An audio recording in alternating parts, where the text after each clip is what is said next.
Hi friends, in this video we are going to solve the most important question 4 from polynomials step by step for you.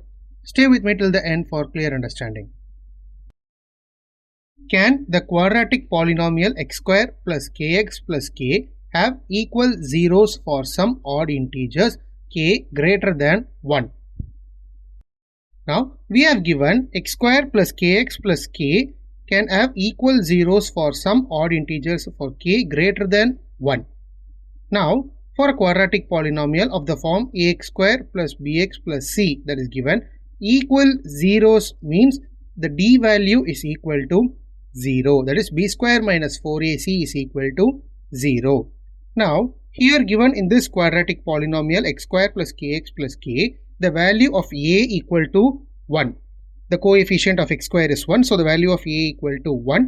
The value of b equal to k, that is the value of coefficient of x, right? Similarly, the value of c, that is the constant, is equal to k, that is given in the quadratic polynomial. So, substituting this into the d formula, that is b square minus 4ac, we get k square minus 4k.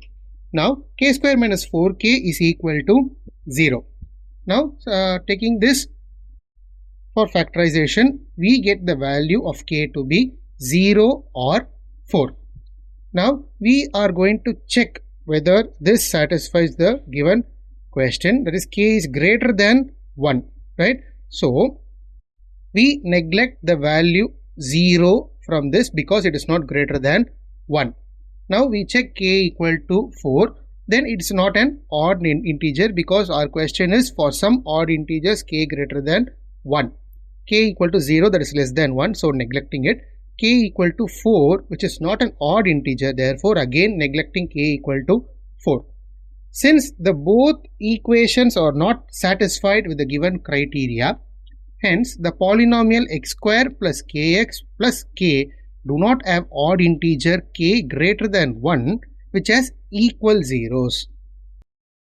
This is the solution of the most important question 4 from polynomials.